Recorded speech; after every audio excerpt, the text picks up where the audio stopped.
I was posting workout videos that nobody was watching. I was posting business news content that nobody was watching. I was trying to be motivational and motivating nobody. Career advice kind of came naturally to me. And now you have 121,000 on TikTok, 238K on Instagram, 20K on LinkedIn. The brand is strong. Giving career advice got me to my first 100,000 followers. Because I have this audience, I've almost built a situation in which I can't lose. Reach is the new resume. 100%. We are in the post-information economy. Like, information's free. We can all get it with all these LLMs and all these tools, right? That's the power of a creator, because I can speak to my story better than anyone else can, and that's what's enabled me. It's like the video doesn't get made without the story. Tell me about those ambitions. Wherever you go, I want you to see Colin Rocker.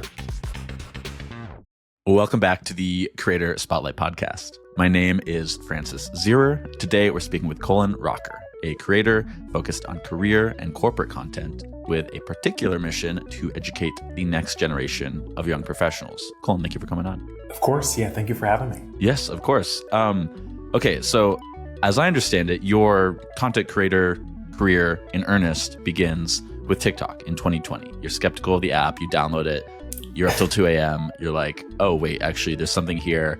How can I take advantage of this? And now you have 121,000 on TikTok, 238K on Instagram, 20K on LinkedIn, a few others on some of the other platforms. Tell me about the start. What you were like, your first toe in the water. What were you doing? Like, you're like, there's something here for me. I'm gonna figure out what it is. What did you try? Yeah, of course. So in 2020, as we all know, we were home. People were rethinking a lot of things in their life in terms of where their careers were going. And a lot of my friends were switching jobs, right? And for whatever reason, in my group of friends, people always came to me for that career advice in terms of how to prepare for this interview, what to do in the resume, how to set up their LinkedIn profile. And so I said, you know what? I'm getting a lot of the same types of questions. And so let me just put this content out there on TikTok that I had recently, as you said, fallen in love with after I took my girlfriend up on downloading it at the time, and was up until very, very early the next morning checking it out. But I originally actually started on TikTok doing a lot of things, actually. I was posting workout videos that nobody was watching. I was posting business news content that nobody was watching. I was trying to be motivational and motivating nobody, right? And so I kind of demotivating yourself, even, I'm sure. Exactly. I was demotivating myself across the process, but I think career advice kind of came naturally to me, and we were at a point where people were looking for something different on TikTok, formerly Musical.ly, right? And so that kind of content was at the time very new. People weren't expecting you to have a 30-second video on how to prepare for a job interview. And so I think that kind of content really took off as younger people were, becoming more of age and figuring out, what they wanted to do in their careers. The norms of the platform hadn't really calcified yet, and you got in at such a time where you could contribute to that. Absolutely. Yeah. You've spoken about how it took then, I think, a couple of years. I don't know if this includes like the early, even like the workout content, et cetera, but how it took a couple of years of you starting to do, I think, this business focused career advice type of content specifically, until you understood like, oh, this first generation professionals, like that's my brand. That's who I serve. Right. That's what will really like naming that and branding that is what will really like contribute to my growth. Tell me about realizing that and then like beginning to execute on that and form that brand. Of course. Yeah. So I think giving career advice got me to my first 100,000 followers. And that took, a period of probably 2 years to do that on TikTok. And I was starting to get a little burnt out, and I couldn't answer the question of why someone would watch my content versus someone else's content. Because at this time, there were other people making career focused content and they were getting big. And I obviously enjoyed what I was doing. I was starting to make a little money on the side, obviously on the side of my corporate job at that time. And I was like, how do I make myself stand out? And so, but to do it in a way that felt authentic and like honest, right? And so I spent a lot of time, like a couple months, probably having a lot of conversations with myself around what makes me different, what makes me unique, and what POV or perspective could I bring to this that isn't necessarily being talked about as much. And so I leaned into the things that I thought, stood out to me. And so for me, it's this whole notion of, my dad was a plumber with a high school education. My mother never had any corporate experience. And so when I started that job, not only did I have to move to New York with one suitcase and I slept in an attic because I didn't have any money. I was eating dollar sliced pizza, right? But then once I started my corporate career, I didn't know what PTO was. I didn't know how to actually navigate my career path. I didn't know how to self promote, right? I had to deal with my scarcity mindset. I mean, there are a whole bunch of things that I had to deal with. And so bringing those stories to the forefront and putting more of me in the content, but doing it in a way that was very focused and very intentional. Like people really, really vibed and resonated with that. And that's how I went from 100K to I went the first year I started sort of focusing on first and professional. I more than doubled my audience. And that's what really got me on Instagram too, because that message was really powerful there as well. Yeah. On Instagram specifically, I know you started on TikTok, then moved to Instagram, and now your Instagram has really outpaced the TikTok. Right. I mentioned that just a second ago. I'm pretty sure that you're still posting essentially the same videos, though.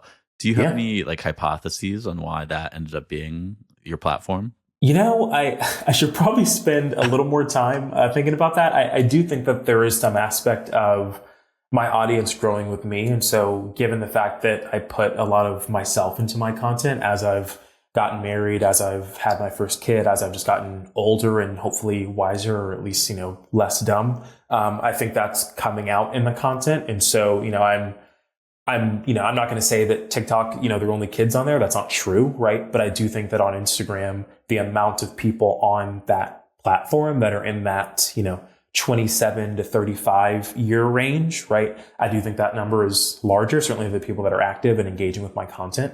And so I think it's been a little bit more resonant there. And I do think that around the time, because I got on Instagram because I was terrified the first time that TikTok was going to be banned, to be completely honest with you. When was that? Wait, because I don't remember. I remember the one earlier this year in January. I don't remember the previous time. Yeah, it was, I want to say it was like 2 or 3 years ago. It was a while ago. I think it was like 2023 was when I first said I've got to get on this other platform because, TikTok may not be around or it may change or whatever. That's what got me on there in the first place. And so, I'm posting the same content. I still find a lot of value in my TikTok. I think my videos there have a much longer half-life. I mean, people are still commenting on videos I made seemingly 3+ years ago, which is crazy to me. And it's a great testing ground because I don't have to worry about my feed or what people see. And so I can create 3 versions of the same video, put them up at the same exact time. Whereas if you did that on a LinkedIn or an Instagram, it's not really seen as a best practice. So I definitely still use my TikTok a lot, and I love the community I built there. I noticed that there was you were doing some of that slight tweak. Let's post the video at the same time. Classic A/B testing, Exactly. Hey, if you're enjoying this conversation, consider subscribing to the podcast. We release a new episode every Tuesday. All right, back to the show. Your professional life before you went full time on this, you spent years as a consultant, a Deloitte, a couple others. Sure. It strikes me that has given. I mean, you've got a number of skills. You've got this natural charisma. You're very good at speaking. I think. When you mentioned that your friends would come to you for career advice, even when I was just watching some of your videos to prepare for this, I'm like, oh, I trust this guy. I feel like he's got my best interests in mind, and I should be listening to him. So you've got that naturally, and I think that that's really sweet. Thank you. Yeah, no, of course. I think that really comes across. But I want to talk about that more strategic side too, and obviously becoming a consultant, even just getting there. I promise to let you speak in a second. I was just listening to you on another podcast where you spoke about trying to figure out what do I want to do. You thought you wanted to be a coder. My parents are farmers, so I come also from a untraditional background like you. So I'm right. I don't know what a job is. I don't know anything about the professional world, and I really related to you saying you were at this networking event and you saw this person holding court in their suit, holding their cocktail, just so. And you're how do I get there? How do I reverse engineer getting there? So you are very strategically minded in breaking that kind of thing down, which is also, being a consultant, et cetera. Long way of asking, how did the skills you learned as a consultant then translate into this creator work? Oh, I love that question. So I think the main value prop, or the main thing you really learn, I think, as a consultant is how to tell a story, especially with data or information, and then how to think about things structurally. If you have an outcome, how do you actually work yourself into getting that actual thing done, right? And so I think that, first of all, I love you sharing your story here. And I definitely like, when I was in college and high school, like no job that I've actually had post college, I knew even existed when I started college. Right. And so I think that's like really big and important. But once I got started in consulting, I think it's like, a lot of it is the public speaking, and I had a really good manager. And so they put me in a lot of rooms that I otherwise wouldn't have been in because I was very upfront about wanting to get that experience. And so I was able to present to clients and present to some internal teams, which really works on your confidence when you're able to get in front of someone making, 10 times what you make, and they have all this power and influence. And some people make it. I got nervous in front of that audience, but you get over it and it becomes normal, right? So I think that was a big thing. And you have to be a really effective communicator. And so that's obviously the bread and butter of, any effective content. You have to say something that's clear, but also human, but also direct, but also, vulnerable. And so you have to hit this moving target a lot of times. Algorithms are changing, other people are popping up, right? And so I think the effective communication and definitely like the structured thinking were the two biggest things, definitely that I got out of consulting that helped me with content. That makes total sense. So speaking of your content now and what the videos look like now, again, as I said, it's this confidence, kindness, and charisma that really comes out. These videos aren't particularly fancy. It's just kind of you often walking down the street or like, classic green screened over a notes app in your robe in a hotel room, whatever it is. It's not fancy. It's not like even like the latest phone camera. It looks like, it's just you. And it's this kind of authenticity to that too.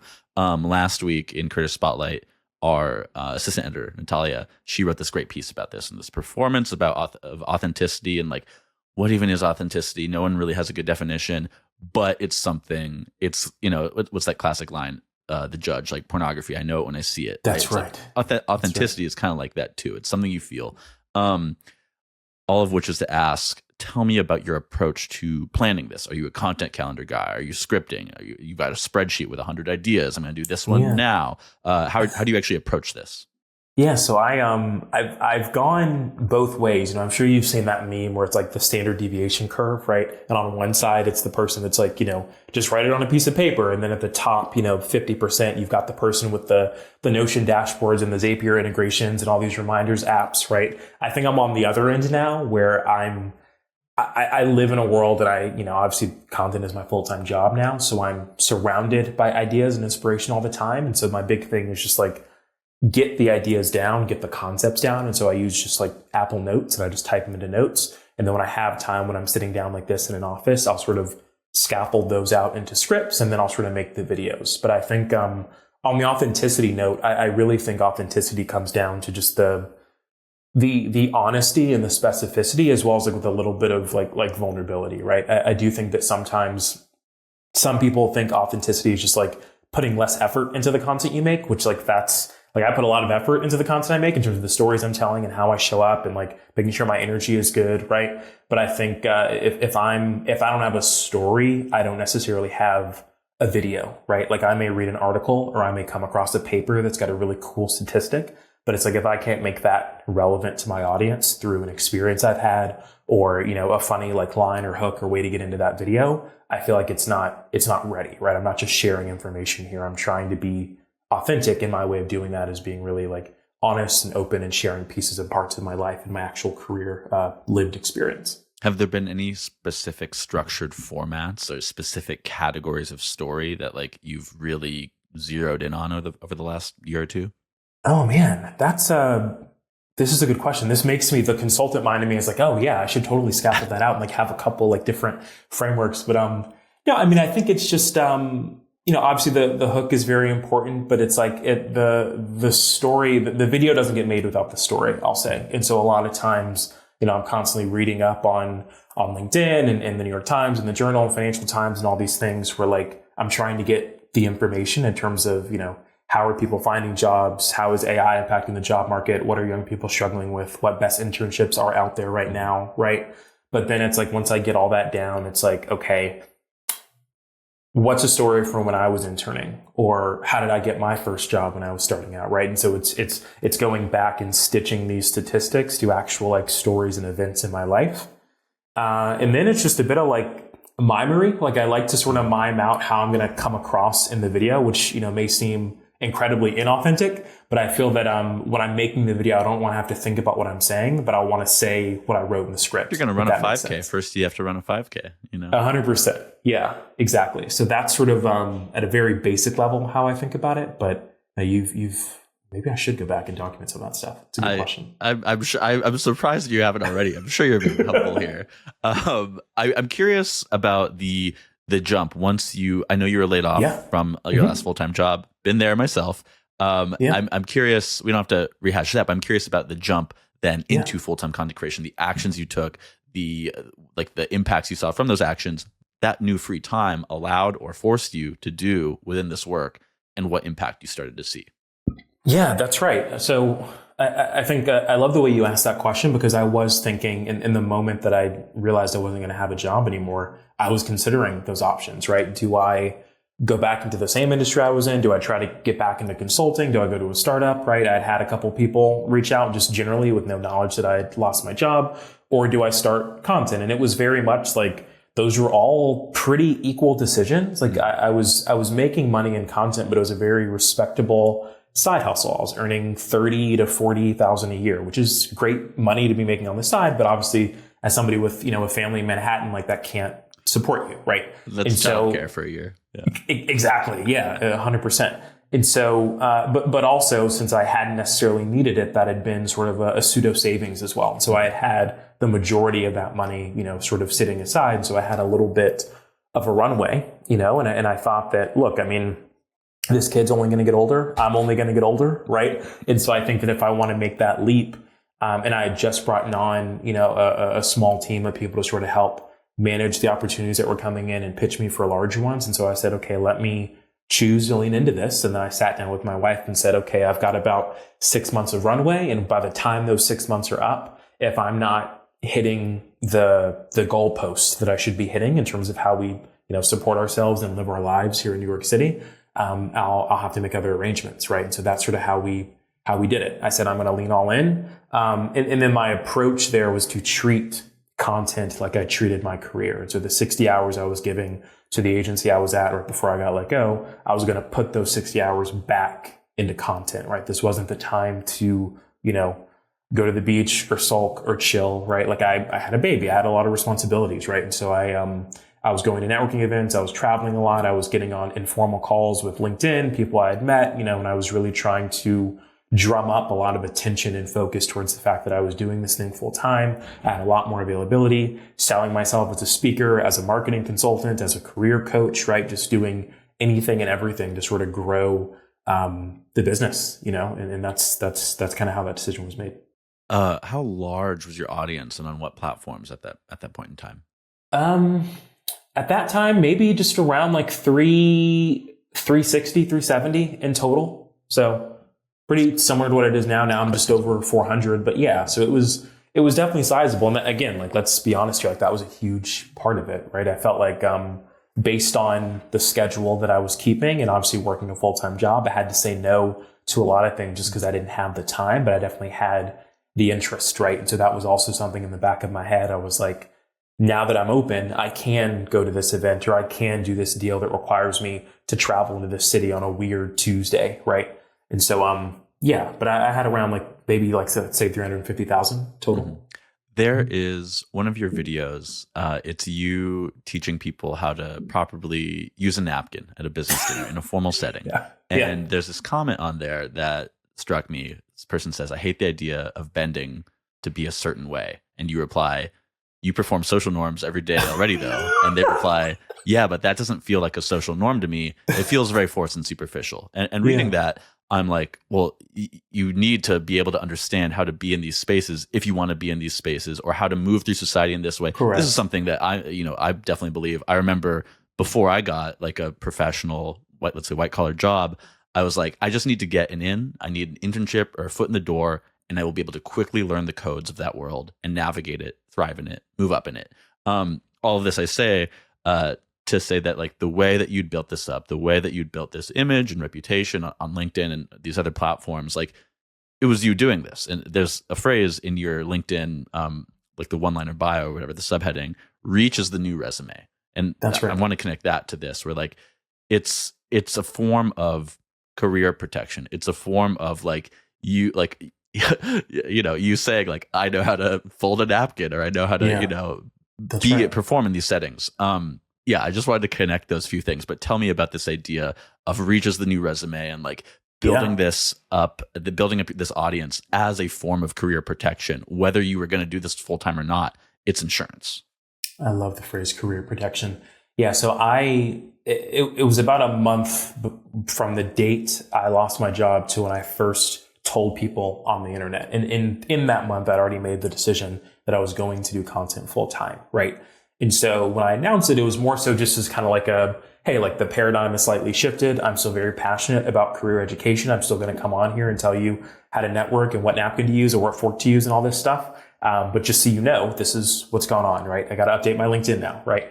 And the response to that, the phrase reaches the new resume was something I developed in the response to that video. Because I'm literally there in the video holding my, 3-month-old baby, 2-month-old baby saying that, hey, I don't have a job anymore, right? And I give career advice. So follow me, for more tips on how to end up exactly in this position that I'm in, right?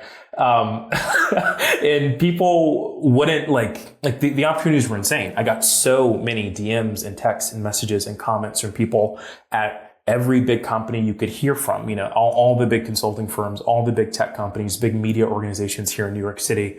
People reaching out to do press and media for me and tell my story that way. The response was immense. And so I really thought that, because I have this audience, I've almost built a situation in which I can't lose, right? Even when I have something that is traditionally seen as a bad thing, you lose your job, you lose a source of income.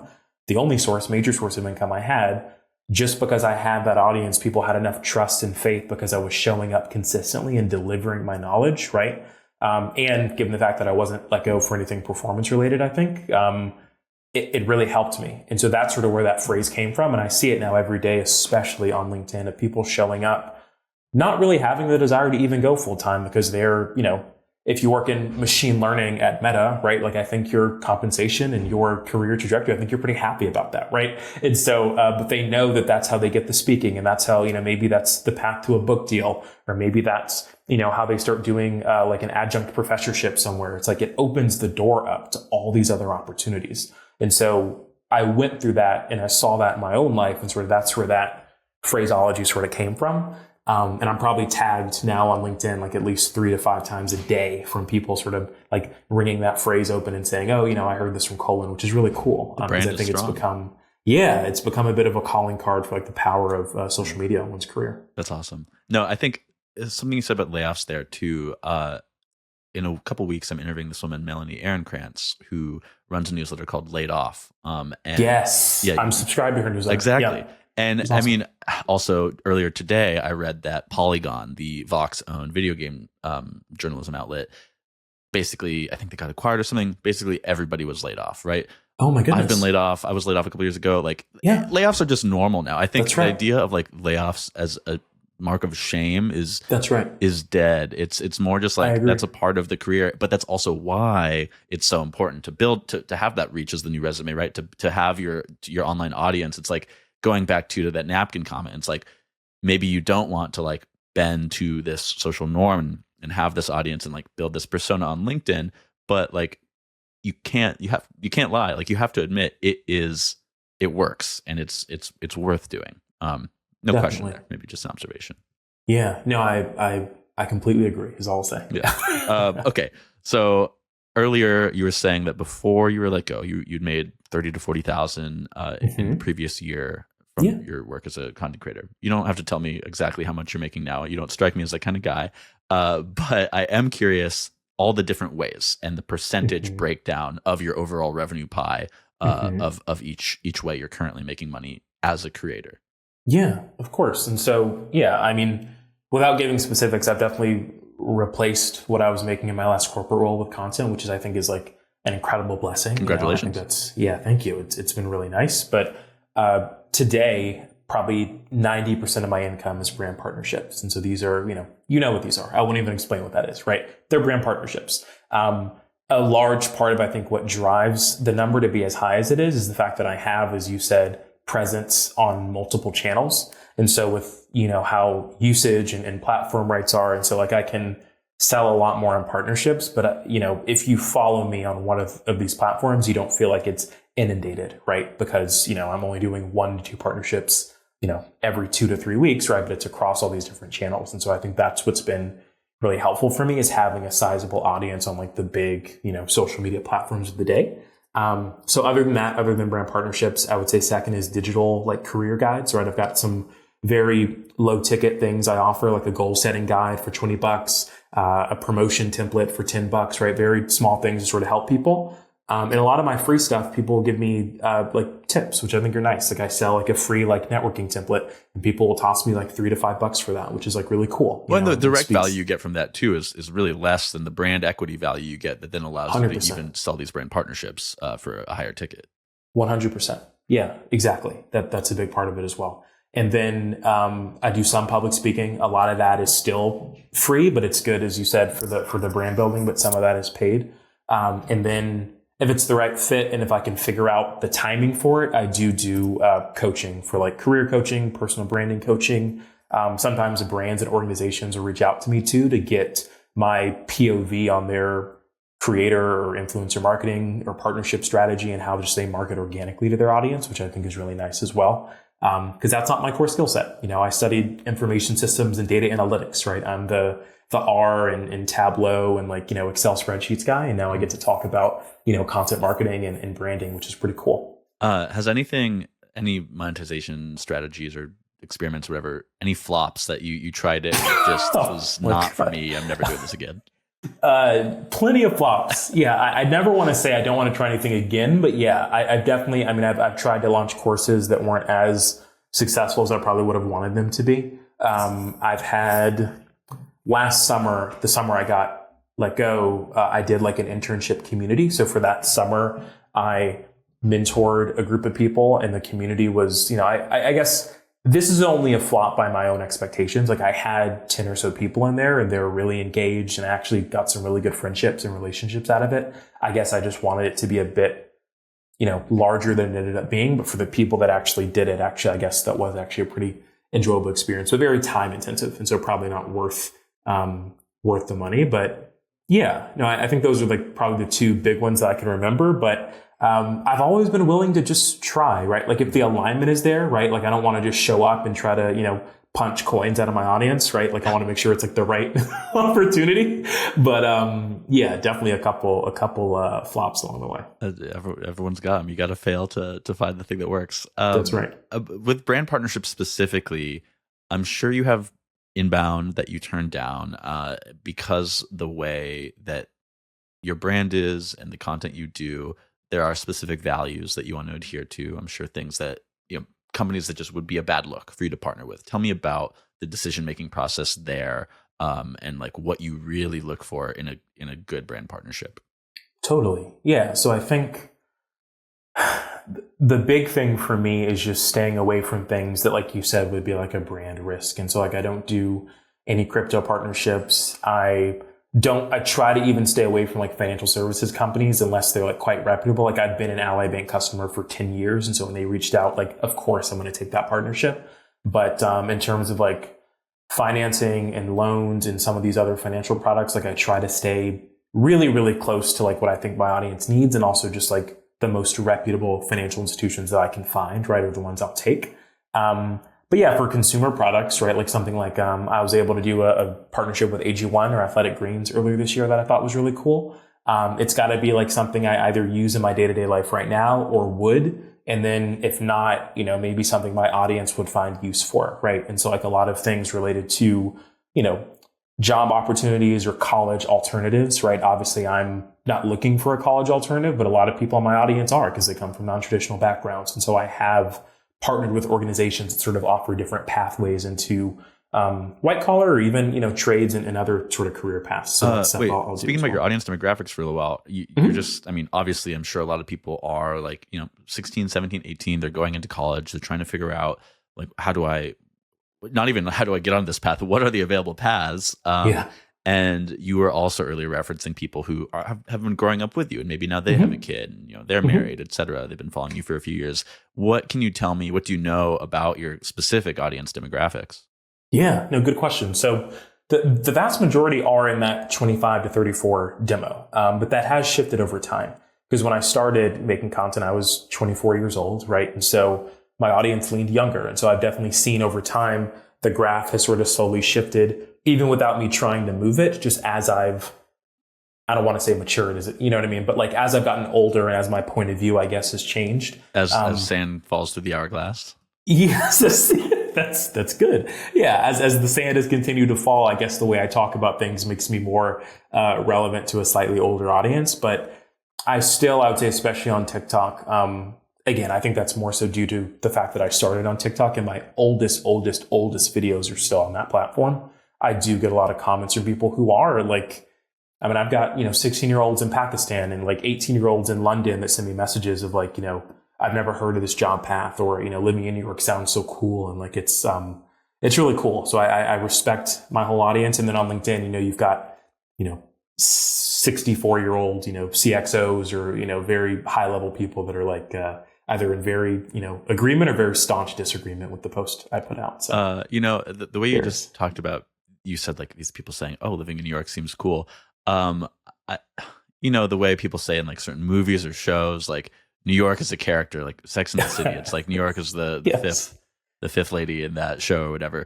Do you think that's like a big part of your appeal? Like, would you be able to do this if you were living in another city? Would your audience be small? Would it be different? I'm not sure if you thought about this. I haven't really thought about this kind of thing before. Yeah, I mean, it would have to be different. It's such a part of my specific story. I mean, my dad's from Mississippi. My mom's from Atlanta. I grew up just outside of Atlanta in the suburbs, but like, yeah, I moved to New York City with a suitcase, as I mentioned earlier. And so like I started my whole career here. I worked at one of the most prestigious consulting firms, in their head office, had a view of the entire city, working outside of the Rockefeller building. Like it was really nice. It was a really nice, looking, I'll say, experience. Right. And so I think it definitely is a big part of my story because I've leaned into that. But if my story was different, I'd like to think that I would lean into whatever my life looked like. Right. But, yeah, I'm not going to deny the New York privilege of growing my audience, and honestly, from a brand and like partnerships standpoint as well, right? You want to do PR events, you want to go to cool conferences and events. I mean, what other place is doing more stuff? Maybe like LA, right? Than New York City. So no, New York's the mecca of money and success. So whether those things are synonymous to the viewer or not. That's right. Okay, this question kind of overlaps, so I'll ask these together. You mentioned earlier that you translated your 60-hour work weeks at your previous job into this work. So I'm curious how that breaks down. 20 hours to this, 20 hours to that, whatever. But also you mentioned this team that you've built around yourself, and so I'm curious how that relates too. So basically, what all the work is that goes into the business of being Colin Rocker, and how that's broken down both in your time and people you have working with you. Yes. I love this question. So I would say that the best decision I've ever made throughout this whole process was going under management. And so I started working with a talent manager in late 23, basically 2024 is the first full year. And then obviously I've like 2 months after you started doing this full time. Yeah. It happened very quickly. Yeah, absolutely. And so I've been working with him, and he obviously does a lot of outreach and pitching, right?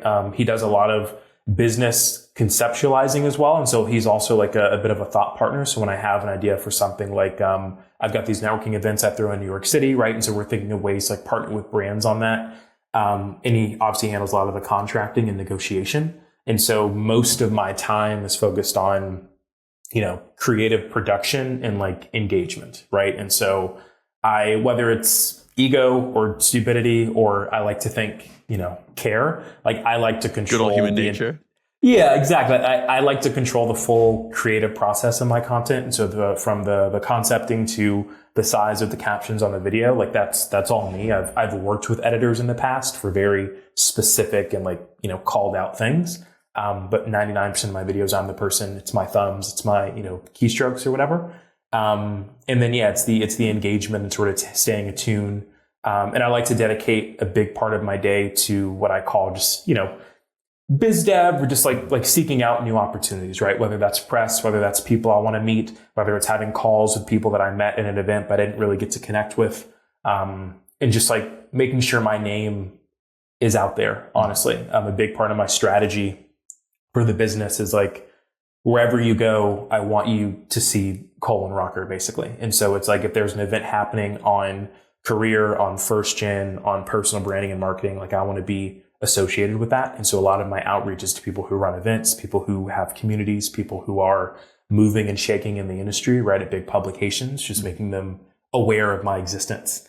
And so that's the big thing. And then I've got an accountant as well for all the boring tax stuff. So. That's why they call him Career Colin. He's everywhere where careers That's are. right. I want to be. Yeah, absolutely. So speaking of your ambitions, though, when we were defining creator earlier too, and the way you were defining it sounds like your ambition is for your work as a creator. Like maybe you do keep doing it, forever.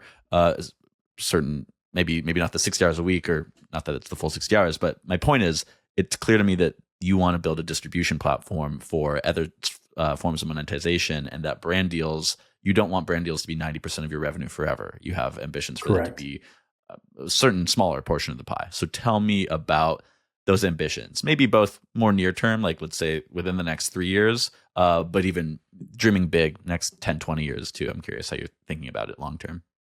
Yeah. So, I mean, my biggest ambition is to be like the physical manifestation of what I wish I had in my life when I was 18 to 22 years old. Right. And so whether that's, we're talking like that's expanding the brand. And so I'd love to speak more about and gain an audience that's more focused on like these aspects of like personal finance, wealth preservation, family, and all these other things where it's like I didn't necessarily have that education or perspective in my own household, right? And so it's not only just career and making money, but then what do you do with that money and how do you build an actual life you want to live, right? And so I think it's like expansion of the brand as like a platform. So where people are coming to me for more than just how to get a job, but also how to build like a life, right? Mm-hmm. And then I think as far as like discrete things, I'm doing these networking events that I love. I get a lot out of them, but also events are big business, right? And I think if you're obviously very well read in the creator economy. And so it's like a big trend that we're seeing is creators are building their own communities, right? With IRL events on digital platforms like your Slacks and your Discords and all these things, and finding ways to go deeper with their audience. And so that's like building out the newsletter. That's my own digital community that I'm launching soon. That's kind of connected to the networking events that I'm hosting. And I'm launching a book, which, I'm not giving too many details out, but it is written. And so I'm working with an editor and a publisher to sort of refine that message. And once that comes out, I want to be a lot more, honestly on the road. And I want to build my presence as like a public speaker and like a consultant and coach for the specific things I'm talking about in the book. And so those are sort of the things that I'm really working on. But, to be honest, it's like the true success for me is actually being able to play the game. And, same thing as earlier, I'm sure half of your audience is probably throwing up, but it's like I never thought I'd be here. You know what I mean? It's like my whole story and how I got to this point, it's like none of this was necessarily planned out when I was 18 years old, but I'm here now and I love the life that I've built. And so the fact that I get to wake up every day and think of ways to create things that other people can find useful in their work and in their life, I mean, I can't imagine a life that's better than that, right? And so I would like to continue doing this and to build it and to grow it as much as I can. Yeah.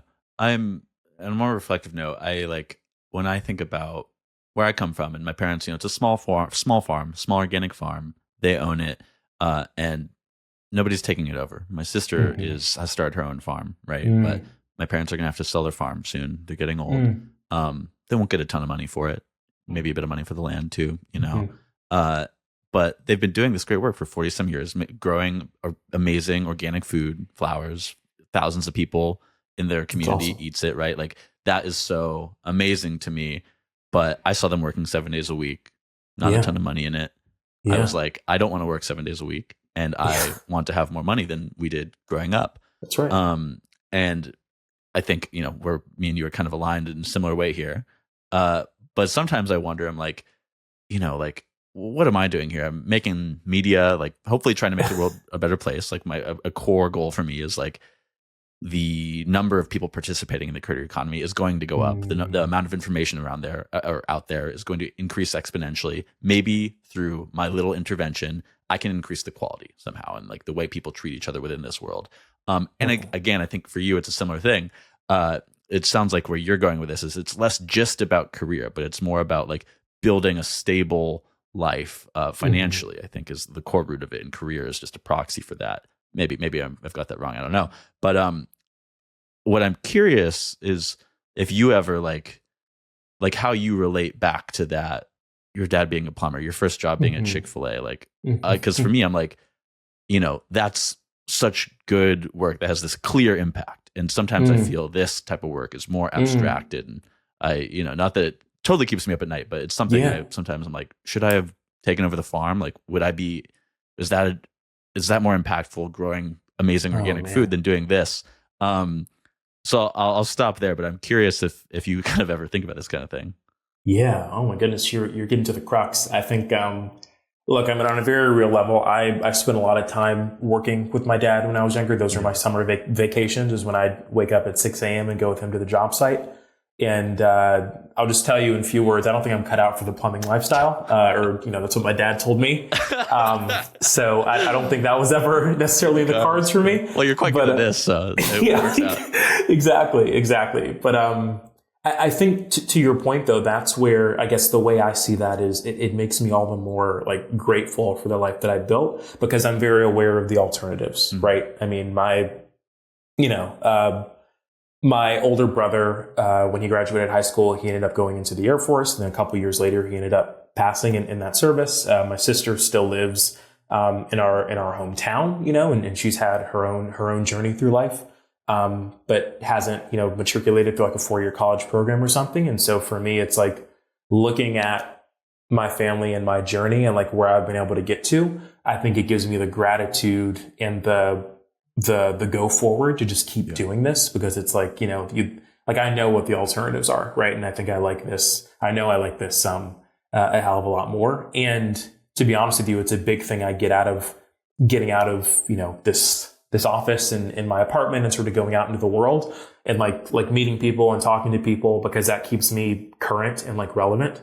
And again, like grounded, right? Because I think as a full-time content creator, there's a very easy way. Like now that I am one, you see how it happens, where it's like you just sit in your room and you just make little videos every day. And it's like, I don't ever want to just like, I don't want content to be the only thing I'm creating, right? I want to go out there and like have a conversation with someone, and actually like have an interaction, right, with people, and feel like I'm doing more than just sending, creative assets out into the ether. So yeah, thank you for sharing. I honestly got a little emotional there. I relate to you fully too on that. Like being in New York too, and like going out and being in the world and going back to your events, that seems to be a really impactful thing. And you spoke about the internship aspect and how like the intern community and how that didn't really work out so well, but now you're finding something that is, and going back into this impact, what we were just talking about, and like how like what does this work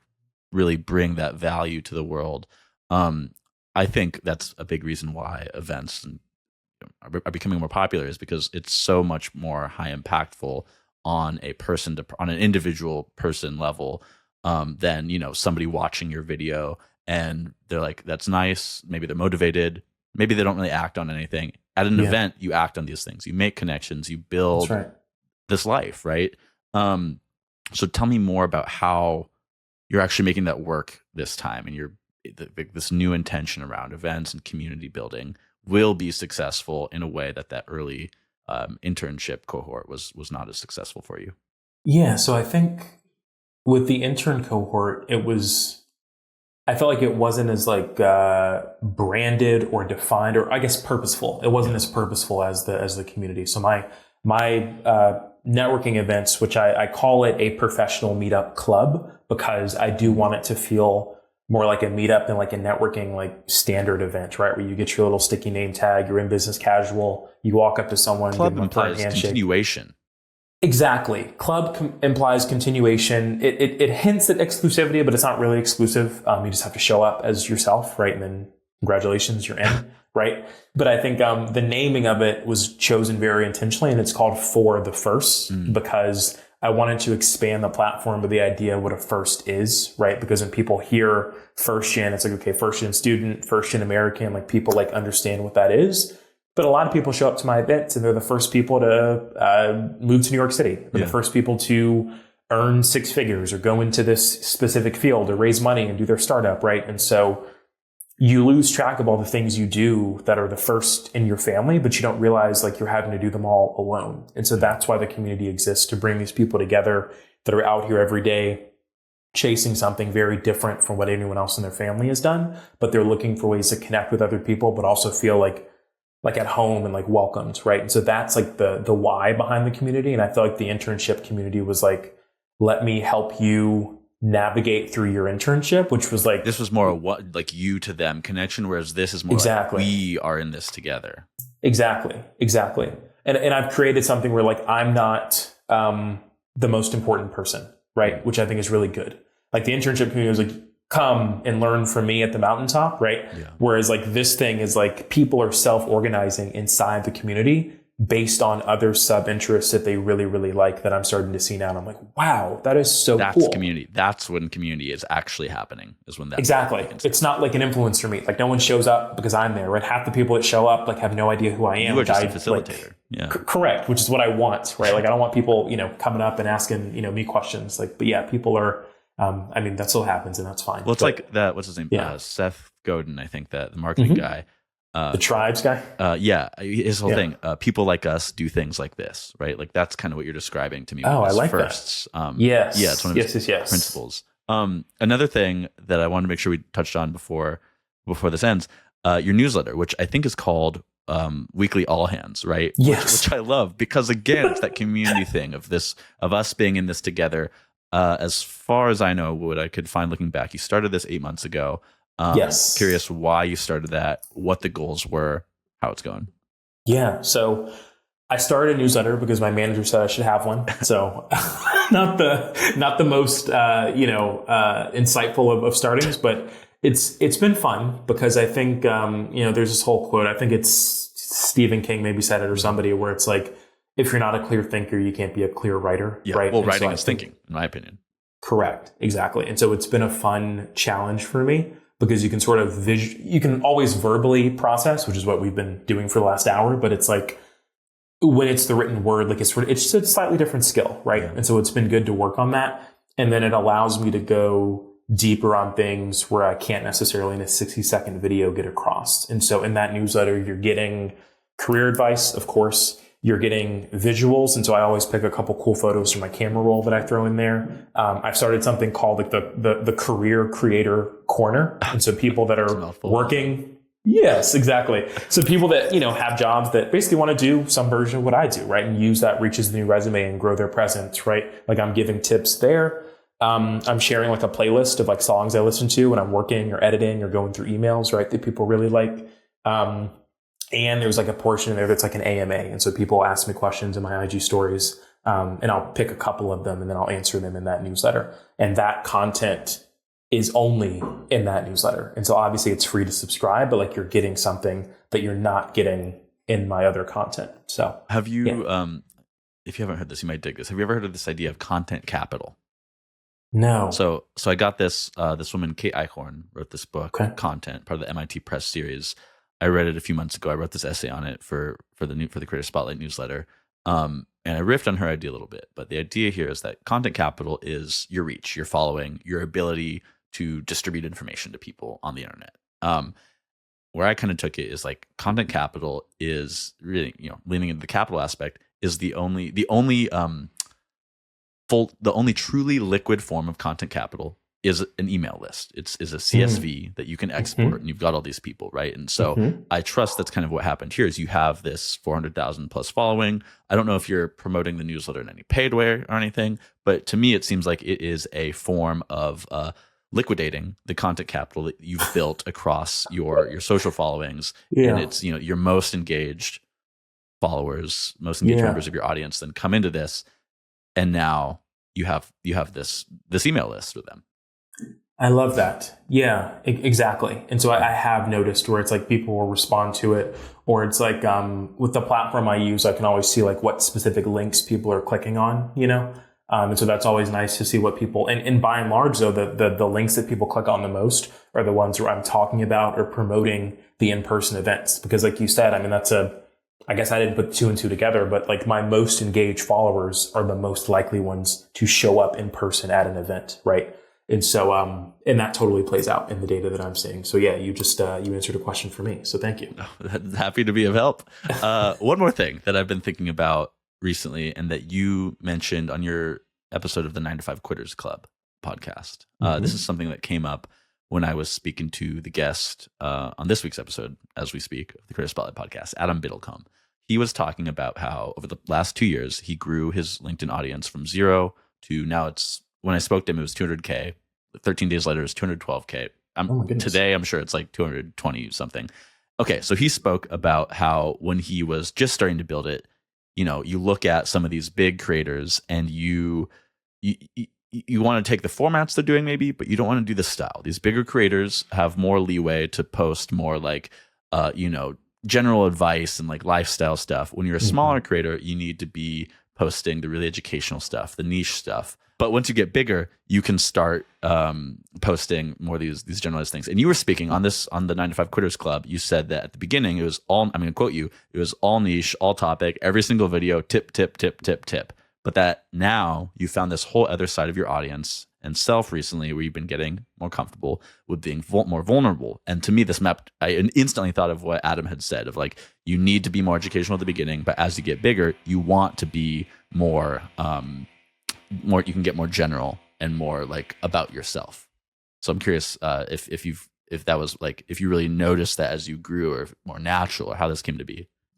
Yeah, I think on a very realistic level, I mean, there is also an aspect of this of like, you know, the well only has so much water as well, right? And so it's like in the interim when you're really looking for, you know, maybe the next really great source of things to really talk about in your audience, because the content I'm making isn't editorial, right? I'm not just like reporting on the news. I'm trying to like bring you stories and experiences from my life, right? But the schedule of, I mean, every week across platform, I've got 35 different posts to come up with, right? That I'm posting to all these different channels. That's how much you're putting out every week? 35 posts across channels. It doesn't mean 35 unique pieces of content. So some of that is short form that's posted across, but yes, it's 35 pieces across all platforms, which is crazy. But I think, yes, talking about myself, because you have to take your followers on a journey, and it's like the content that you post about yourself may get higher engagement, but it typically doesn't get higher reach because people don't know you, right? And so I think, yes, it makes very sense to me in retrospect. Again, I didn't know this starting out, but it's like once you have that audience of a couple 100,000, yeah, toss in some personal anecdotes, right? Those won't be the things that ideally will continue to grow your account because, you know, you can't just hop on someone's page and you're talking about something they have no context for. But like sharing those personal stories helped me build like a somewhat like deeper audience, and then questions and additional things come out of that where I can then dive into maybe more like, you know, niche adjacent stuff. But now I try to do my best to blend the two. But yeah, I would say it was, like you said, it was about 2.5, 3 years before I even thought about bringing anything like personal into the content I was making. Yeah, you kind of have to earn not the right, but like the ability to be able to put in that kind of content. And another side too is like the tips and such. I don't know if you find this in your work, but I find in this work too, like there's only so many tips, you know, there's only so many ways to grow a newsletter audience and to like talk about that. So I try to get into that every time, but like this can't be a whole show every week about just that. It would get very boring and I wouldn't retain a lot of listeners because it would get very repetitive very quickly. And I'm sort of like my evolving hypothesis and perspective on content and creators in general is that we are in the post information economy. Like information's free. We can all get it with all these LLMs and all these tools, right? And so it's like, I truly don't think people follow me because I've got the best career advice out there. I was let go, right? And so it's like, clearly that's not the case, but it's about forming that relationship and then speaking from that level of expertise, right? Where I'm telling you how to navigate a corporate space, build wealth, and build a life you actually enjoy living from my perspective and my lived experience, right? I'm not telling you how to raise a $10 million Series A. I'm not telling you how to manage a department of 250 people, right? I haven't done those things. But I feel like in this area we're at, that's the power of a creator, because I can speak to my story better than anyone else can. And that's what's enabled me. It's like the videos where I'm talking to one person go the most viral because they're the most unique, right? And there's no content out there that's really like that. The information might be a commodity, but the alpha is you. That's right. Yeah.